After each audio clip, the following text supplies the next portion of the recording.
It was a quiet Tuesday in Wales when the Prince and Princess of Wales slipped into the city for a private moment that soon caught the imagination of royal watchers. William and Catherine, so often defined by their roles on the global stage, chose instead the warmth of an old Riverside pub, the Fort St. George, for a casual lunch that spoke volumes about their desire to carve out space for themselves away from the weight of their public responsibilities. The Fort St. George is hardly the kind of place one might expect to host the future king and queen consort, but therein lies the significance. Locals and boaters drifting past could scarcely believe that the pair, accompanied by a small party that included the Lord Lieutenant and their security detail, were inside enjoying mini burgers, fish gudgeons, chips and sandwiches. The timing of this outing also matters. Since their move in 2022 from Kensington Palace to Adelaide Cottage in Windsor, the couple have been shaping a life less defined by pomp and more by family. Their relocation had practical motives, not least to be near the late Queen Elizabeth II in her final months, but it also underscored their wish to live closer to the rhythms of everyday Britain. That same instinct can be seen in their decision to slip away to Wales for a pub lunch rather than choose the fine dining of Midsummer House, a Michelin-starred restaurant nearby. The contrast highlighted their preference for the ordinary and their awareness that the public finds such choices both endearing and reassuring. The pub had been closed to the general public for the duration of their meal, a request made weeks earlier to avoid disruption, yet a handful of surprised onlookers on passing boats caught sight of the famous guests through the window. Even so, what emerges is not an image of aloof royals hiding behind walls, but one of two people searching for balance between visibility and intimacy. Their Wales date fits within that same pattern, a gesture that grounds them in the lives of ordinary people. In Britain, the pub is not merely a place to eat but an institution tied to cultural memory. By choosing Fort St. George, the oldest pub on the river, they connected themselves to that heritage while also reminding the public that even future monarchs can enjoy fish and chips on a weekday afternoon. The story also touches upon Wales's symbolic place within their personal history. By selecting this location, the couple seemed to signal a return to an environment that carries nostalgic weight while also reflecting the values of learning and culture that both have been keen to highlight in their work. What stands out most, however, is how quickly a modest lunch becomes emblematic of the couple's ongoing project, to remain accessible without diminishing the dignity of their roles. It showed William and Catherine laughing, eating with appetite, enjoying a view of boats gliding past, in short, behaving like any married couple might. Yet the very ordinariness of the scene is what elevates it, because it reassures observers that amid all the ceremony, the future king and his wife are not disconnected from real life.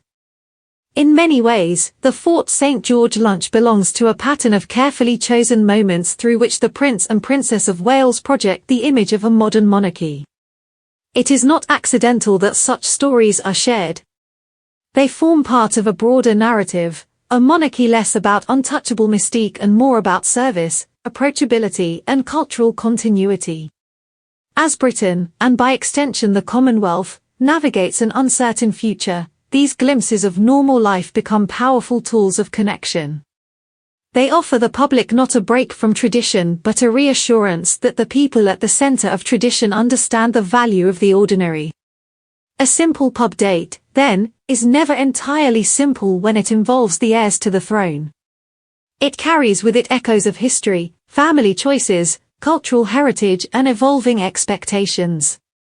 For William and Catherine, it was no doubt an afternoon of rest and quiet companionship.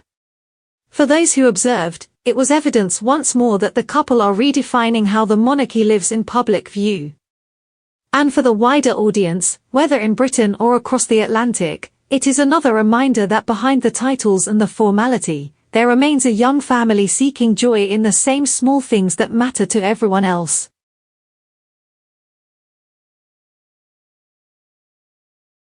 When news broke that the Prince and Princess of Wales were preparing to make Forest Lodge their forever home, it was quickly followed by an intriguing revelation. Decades earlier, the same Windsor estate had nearly been claimed by another royal couple.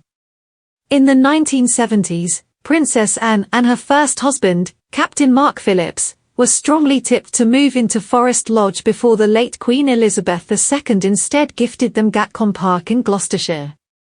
That decision shaped Anne's domestic life for generations. She remains at Gatcombe to this day, and left Forest Lodge available for a new chapter in royal history. Now, as William and Catherine look to secure the property for their young family, Forest Lodge once again becomes a focal point of continuity and change within the monarchy. Forest Lodge itself is no ordinary residence. A Grade II listed building with a history stretching back more than 3 centuries, the 8-bedroom house sits within Windsor Great Park, a 5,000-acre landscape steeped in heritage and overseen by the Crown Estate. For William and Catherine, it represents both stability and symbolism, a place rooted in history yet adaptable for modern royal life. The decision to move to Forest Lodge follows a deliberate path in the Wales family's housing choices. For years, Apartment 1A in Kensington Palace served as their London base, offering proximity to the heart of royal operations. In 2022, they relocated to Adelaide Cottage on the Windsor estate, citing a desire for a quieter, more family-focused existence and convenient access to Lamrock School, where Prince George, Princess Charlotte, and Prince Louis are enrolled. Forest Lodge, situated close to both Adelaide and the school, is now being positioned as the long-term solution, a permanent sanctuary for a family increasingly intent on balancing public duty with private life. The historical twist involving Princess Anne adds a layer of intrigue to the story. In December 1975, the Daily Telegraph reported that Anne and Phillips were seriously considering Forest Lodge as their marital home. At the time, they lived at Oak Grove House within the Royal Military Academy Sandhurst, but those plans shifted when the Queen offered them Gatcombe Park instead. That estate became Anne's lifelong base, where she raised her children and continues to manage equestrian events. The fact that William and Catherine are now poised to settle in the same property and once contemplated highlights the way royal residences often embody the intersecting destinies of different generations. For the Wales family, the timing of the move is poignant.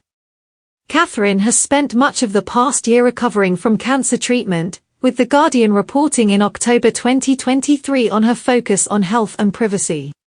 Moving into Forest Lodge therefore represents more than a change of address, it is a symbolic fresh start.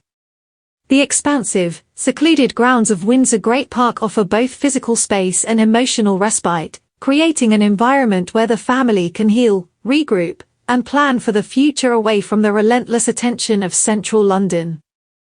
Forest Lodge also reflects the generational shift within the monarchy toward homes that prioritize family life rather than ceremonial grandeur. Younger royals such as William and Catherine increasingly favor settings that offer privacy, practicality, and proximity to schools over the palatial displays of Buckingham Palace or Kensington. While exact details remain private, the direction is clear. This will be a home designed not only for immediate comfort but also for the long term, potentially serving as the residence where the future king and queen consort raise the next generation of heirs.